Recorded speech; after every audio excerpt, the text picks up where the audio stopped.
अस्सलामुअलैकुम की हाल चाल है साडा। गुड मॉर्निंग सोहणियो, गुड मॉर्निंग। ते असी जा रहे हैं टापो टाप, कदी बदल हो रहे ने ते कदी हो रहा वे छां। ते असी चले हैं राफी हाउस, मुल्ला की दौड़, मस्जिद तक। कई दफ़ा मैं तुहानू दस चुकी हाँ।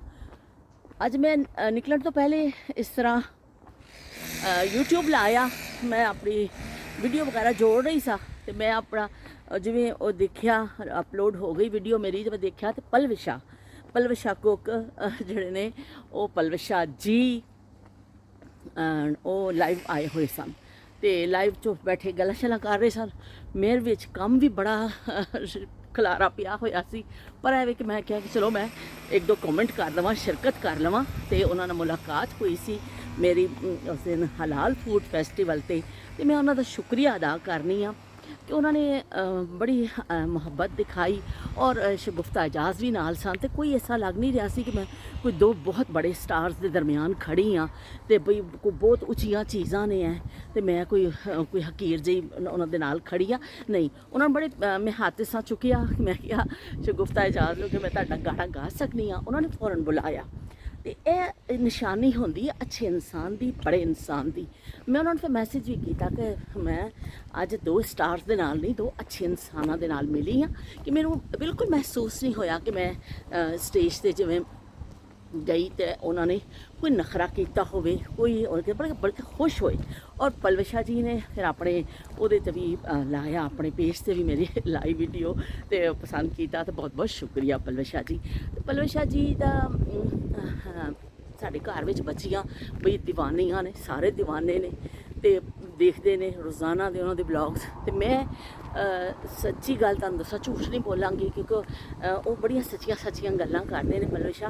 तो मैं भी कि मैं डेली बेसिस से नहीं देखनी हाँ, जिदा मैनूं टाइम मिलता देखनी हाँ, क्योंकि मैं भी कहते एक उसका दुखी का दिल दूसरा दुखी जान सकता है, दर्द दूसरा। तो इस वही हिसाब मेरा वे कि पलवशा नूं पता होएगा कि वीडियो भावें तुहाडा चैनल छोटा होवे भावें वड्डा होवे, वीडियो बनानी, वीडियो जोड़नी, वीडियो अपलोड करनी, थंबनेल बनाना, मैं भी ये सारा कुछ सीखिया। अज उन्होंने अपने लाइव में यही किया कि मैं जरा हौली हौली मैं अपने उत्ते आई टिकटॉक से सा, फिर उत्थे मैनू लोगों ने कहा तुसी आओ, मैं अपना चैनल बनाया, फिर मैं इंस्टा के उपर गई। इस तरह करके उन्होंने कहा मैं इतने मेहनत ना पहुँची हाँ। मैनू लोग हम कहते हैं साढ़े चैनल की प्रमोशन करो, लोग मैनू नहीं मैं कर रही तो बुरा भला कह रहे हैं, ढेर लग गए ने। किसी का म्यारी काम हो तो मैं ज़रूर कराँगी, पर एवे कि इस तरह मैं इस तरह नहीं कर सकनी हाँ कि मेरा अपने चैनल में नुकसान पहुँचे। तो इस तरह मैं फिर दो तीन कमेंट किए, उन्होंने पढ़े भी वो लाइव में। तो इस तरह उन्होंने कहा मैं अपनी मेहनत ना पहुँची हाँ, तुसी मेहनत करो। तुसी एक पहली गल तो उन्होंने कही कि तुसी अपने आप वास्ते करो, दूसरा है कि तुसी किसी को कॉपी ना करो। ये बिल्कुल अच्छी गल उन्होंने कही कि लोग फौरन कॉपी करना शुरू कर देंगे ने कि असी पलवशा हुण जिस तरह बोलती है असी उस तरह बोलना शुरू कर दईए। बई इस तरह नहीं हो सकता, उन्होंने अपना एक अंदाज़ है, वो अपने गल करते हैं। मेरा अपना एक अंदाज़ है, मैं किस तरह दूसरे के अंदाज किन्ने कि दिन मैं गल कर लवांगी, वो बिल्कुल फेक लगेगा। उन्होंने कहा तुसी मेहनत करते रहो, मेहनत का सिला जरूर मिलेगा तुहानूं। तो यह गल मैनूं बड़ी अच्छी लगी कि उन्होंने साढ़े वर्गे जिहड़े यूट्यूबर्स जो थोड़े थोड़े सबसक्राइबर ने और उन्होंने साड़ा दिल नहीं तोड़िया। उन्होंने सानूं एक राह दिखाई कि तुसी इस तरह लगे रहो तो तुहानूं इंशाअल्लाह तुहानूं ताड़ी मेहनत का सिला मिलेगा। मैं भी मेहनत करके पहुँची हाँ तो तुहानूं भी मिलेगा। तो बड़ी खुशी हुई उन्होंने गल्लां नाल।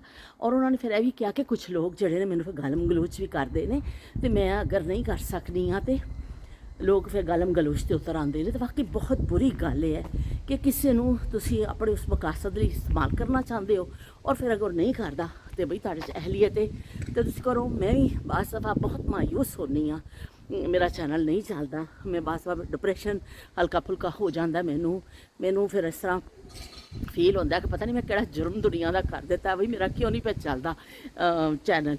पर एवे कि मैं कभी किसी को नुकसान नहीं पहुँचाया, कभी मैं किसी व्यूज़ लैण वास्ते किसी दूसरे को बुरा भला नहीं किया। मैं उस दिन इतफाक ना एक दिन देख रही सा कि एक लेडी ने वो पलवशा जी को बुरा भला कह के उन्हें अपने इन्ना ढेरां दे हिसाब दे नाल थोड़े नहीं ढेर सारियां, थोड़ियां नहीं ढेर सारियां, इस तरह थोड़े नहीं ढेर सारे व्यूज़ इकट्ठे कर ले सिर्फ पलवशा को बुरा कह के, उन्हों की बुराई करके।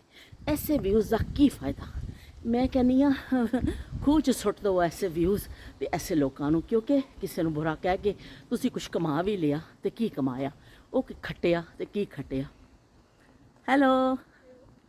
ਤੇ ਉਹ ਕਹਿੰਦੇ ਨਾ, ਦੱਸ ਮੈਂ ਕੀ ਪਿਆਰ ਵਿੱਚੋਂ ਖੱਟਿਆ, ਦੱਸ ਮੈਂ ਕੀ ਪਿਆਰ ਵਿੱਚੋਂ ਖੱਟਿਆ, ਤੇ ਦੱਸ ਮੈਂ ਕੀ ਪਿਆਰ ਵਿੱਚੋਂ ਖੱਟਿਆ। ਧੁੱਪ ਬੜੀ ਤੇਜ਼ ਆ ਗਈ ਹੈ ਤੇ ਇਸ ਤਰ੍ਹਾਂ ਅੱਜ ਮੈਂ ਬਿਲਕੁਲ ਹੁਣੇ ਕਿਉਂਕਿ ਮੈਂ ਪਹੁੰਚਣਾ ਸੀ, ਮੈਂ ਕਿਤੇ ਟਾਈਮ ਦਿੱਤਾ ਸੀ ਮੈਂ ਉੱਥੇ, ਇਸ ਲਈ ਮੈਂ ਪਲਵਿਸ਼ਾ ਜੀ ਦਾ ਪੂਰਾ ਜਿਹੜਾ ਲਾਈਵ ਨਹੀਂ ਦੇਖ ਸਕੀ।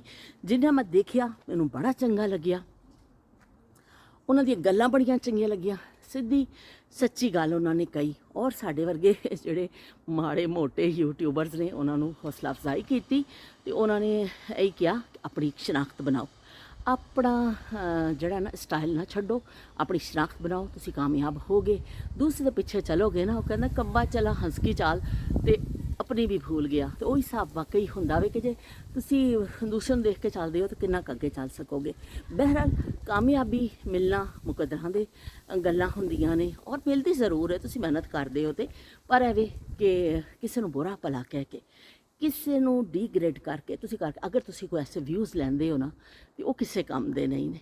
ਤੇ ਉਹੀ ਗੱਲ ਹੈ ਕਿ ਅੱਛਾਈ ਨੂੰ ਫੈਲਾਓ, ਅੱਛੀ ਗੱਲ ਕਰੋ, ਅੱਛਾ ਸੁਣੋ, ਅੱਛਾ ਬੋਲੋ ਤੇ ਅੱਛਾ ਤੋਲੋ ਤੇ ਅੱਛਾਈ ਕਰੋ, ਤੇ ਉਹੀ ਫੈਲਦੀ ਹੈ ਤੇ ਉਹੀ ਕੰਮ ਆਉਂਦੀ ਹੈ। ਤੇ ਬਹਿਰਹਾਲ ਬਹੁਤ ਬਹੁਤ ਸ਼ੁਕਰੀਆ ਪਲਵਿਸ਼ਾ ਜੀ ਤੁਹਾਡਾ ਕਿ ਤੁਸੀਂ ਸਟੇਜ ਵੀ ਮੇਰੇ ਨਾਲ ਸ਼ੇਅਰ ਕੀਤਾ ਤੇ ਤੁਸੀਂ ਜਿਹੜਾ ਵੇ ਕੋਈ ਨਖਰਾ ਨਹੀਂ ਦਿਖਾਇਆ। ਤੇ ਮੈਂ ਤੁਹਾਨੂੰ ਕਮੈਂਟ ਵੀ ਕੀਤਾ ਕਿ ਪਲਵਿਸ਼ਾ ਜੀ ਮੇਰੇ ਘਰ ਕਦੋਂ ਆਓਗੇ, ਤੁਸੀਂ ਕਿੱਦਣ ਆਓਗੇ ਮੇਰੇ ਘਰ, ਤੇ ਤੁਸੀਂ ਉਹ ਪੜ੍ਹਿਆ ਵੀ, ਤੇ ਉਹ ਫਿਰ ਮੈਨੂੰ ਬੜੀ ਖੁਸ਼ੀ ਹੋਈ ਕਿ ਚਲੋ ਤੁਹਾਡੀ ਨਜ਼ਰ ਤੋਂ ਗੁਜ਼ਰ ਕੇ ਆਵੇ। ਤੇ ਬਹਿਰਹਾਲ ਜ਼ਿੰਦਗੀ ਰਹੀ ਤੇ ਮਿਲਾਂਗੇ, ਸਾਰੀ ਜ਼ਿੰਦਗੀ ਦੇ ਮੇਲੇ ਹੁੰਦੇ ਨੇ, ਇਨਸਾਨ ਕਦੀ ਜ਼ਿੰਦਗੀ ਹੁੰਦੀ ਹੈ, ਕਦੀ ਨਾ ਕਦੀ ਕਿਤੇ ਨਾ ਕਿਤੇ ਮਿਲ ਹੀ ਪੈਂਦਾ ਵੇ। ਹੋ ਸਕਦਾ ਕਿਸੇ ਜਗ੍ਹਾ ਤੁਸੀਂ ਫਿਰ ਕਿਸੇ ਪ੍ਰਮੋਸ਼ਨ 'ਤੇ ਪਹੁੰਚੋ ਤੇ ਅਸੀਂ ਵੀ ਉੱਥੇ ਪਹੁੰਚ ਜਾਈਏ ਤੇ ਫਿਰ ਸਾਡੀ ਮੁਲਾਕਾਤ ਹੋ ਜਾਏ, ਮੈਂ ਫਿਰ ਹੱਥ ਚੁੱਕ ਲੈਣਾ ਵੇ, ਕਹਿਣਾ ਪਲਵਿਸ਼ਾ ਜੀ ਮੈਂ ਗਾਣਾ ਵੇ ਤੇ ਤੁਸੀਂ ਮੈਨੂੰ ਬੁਲਾ ਲੈਣਾ ਵੇ, ਮੈਨੂੰ ਪਤਾ ਵੇ। ਤੇ ਚਲੋ ਫਿਰ ਮਿਲਨੇ ਆ ਇਨਸ਼ਾਅੱਲਾ ਇੱਕ ਅੱਛੀ ਗੱਲ ਦੇ ਨਾਲ, ਅੱਛੀ ਯਾਦ ਦੇ ਨਾਲ। ਅੱਲਾ ਹਾਫਿਜ਼ ਤੇ ਰੱਬ ਰਾਖਾ।